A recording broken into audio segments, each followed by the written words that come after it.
"Thank you for the cheery note of optimism, Baz," quipped Saybrook.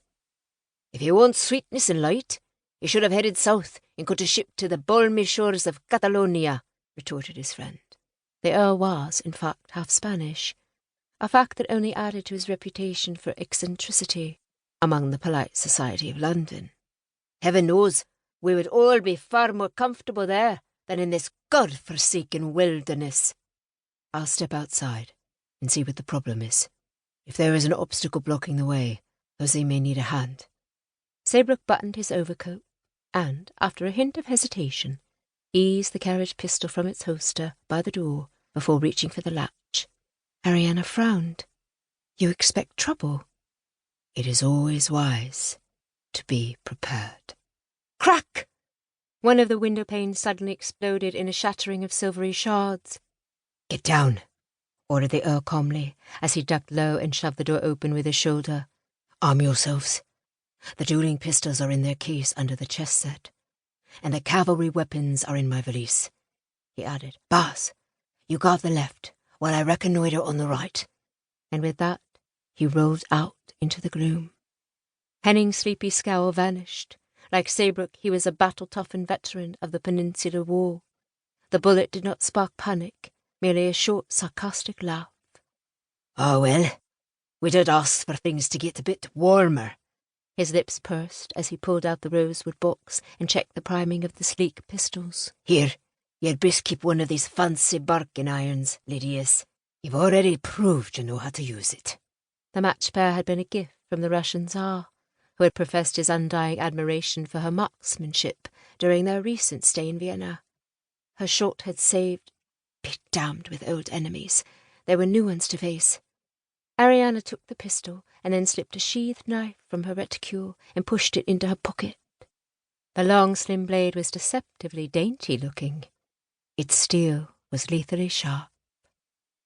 There is something to be said for possessing an unladylike expertise with deadly weapons, she replied. Henning's chuckle died away in the sound of splintering wood as another bullet smashed through the casement. "Stay here and keep low." He crawled over her tangled skirts and unlatched the far door. "I'll go cover Sondro. Whoever is out there is in for a rude surprise." "Rude, indeed," she echoed before following on his heels. Cold spiked through her as she hit the ground and slithered into the shelter of the spoked wheel. The light, grey and grainy as gunpowder, was fast fading behind the weathered clefts of granite, leaving the narrow road through the ravine shrouded in shadows. Squinting, she tried to bring the hazy shapes into focus. Sounds were just as muffled. All she could hear above her pounding heart was the nervous snorts of the horses and the rush of a nearby mountain stream tumbling down through the rocks. Damn! Arianna drew in a deep breath and held herself very still.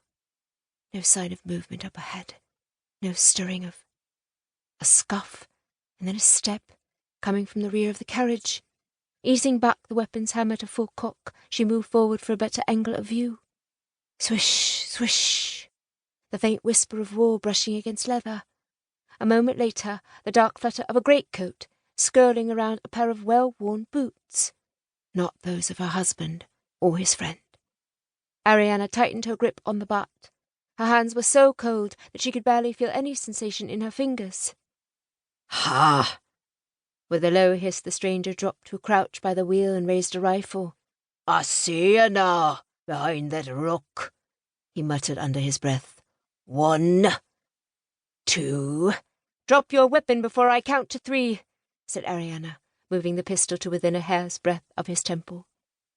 "Oh, you are a dead man." His jaw twitched in shock. "And in case you are wondering, I'm an excellent shot," she went on. "Not that any aim is required at this distance to blow your skull to kingdom come."